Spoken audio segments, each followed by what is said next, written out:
منابع رادیوی آزادی خبر قبلا نشر کرده پایگاه خبری بامداد درباره بازداشت سه کارمند ریاست کارهای داخلی منطقه کولوب را در رابطه به مرگ ساکن 37 ساله کوچه دمینزاده عبدالقوار رازقوف را تصدیق کردند. عبدالقوار رازقوف شب دوم به 3 ینوار سال 2023 با گمان دست داشتن در فروش مواد مخدر به ساکن ایسار با نام اکبر پیرانوف دستگیر گردیده صبح 3 ینوار به نزدیکانش خبر دادند که جسدش را آمده از مرگ بگیرند. مرگ عبدالقوار رازقوف سر و صدای زیاده را در کولوب به وجود آورد و روز 3 ینوار سبب تجمع 10 نفر در نزد بنای مرگ شد.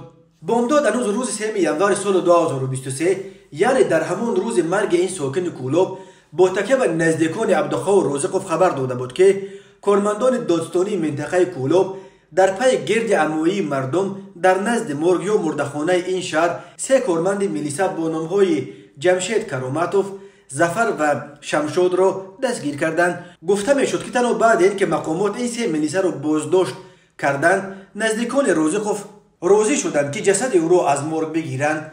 جنازه عبدالقوار رازقوف روز 4 ینوار در آرامگاه تماشاتپه در کنار شهر کولوب به خاک سپریده شد.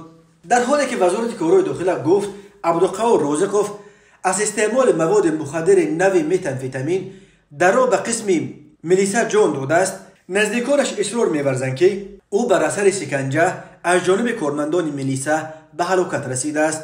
رادیوی آزادی شام 4 ینوار با تکیه به منابع خود خبر داد که سه کارمند ریاست امور داخلی منطقه کولوب را که مسئول بازداشت عبدالقوار رازقوف بودند دستگیر کردند، ولی اتهام ضد آنها معلوم نیست. مقامات رسما در این باره خبر ندادند، ولی منابع آزادی گفتند که اتهام شکنجه در این پرونده مطرح نیست. آزادی اسم این سه نفر را هم نشر کرد: ظفر خالوف، شمشاد شریفوف، جمشید کراماتوف. هنوز نسبت به آنها عیب اعلام نشده است. یک منبع رادیوی آزادی در نیاد تفتیشاتی که نخواست نامش ذکر شود روز 4 ینوار گفت کارمندان میلیسا به اجازت دادگاه عبدالقوار رازقوف را بازداشت کرده پیش از مرگ برای نجات جان او تلاش انجام ندادند. آنها خودسرانه شهروند را بازداشت کردند. حالا نتیجه پوره تشخیص را انتظاریم تا پرونده باز شود.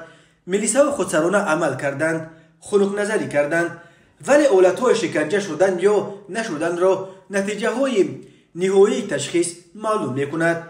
افزوده است منصوبت رادیوی آزادی. رازقوف عبدالقوار اسرائیلویچ سال تولدش 1986 به گفته منابع بامداد نفر با نفوذ در بین جوانان کولوب دانسته میشد.